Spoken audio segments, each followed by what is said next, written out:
Welcome to our channel. If you want to activate Netflix on your TV using an activation code, follow these simple instructions. Step 1. Turn on your TV and open the Netflix app.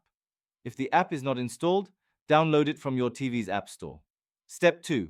Launch the Netflix app and navigate to the sign-in section. Step 3. Select the option to activate your device or link your TV. Step 4. An activation code will appear on your TV screen. Keep this code visible. Step 5. On your smartphone, tablet, or computer, open a web browser and go to netflix.com, activate.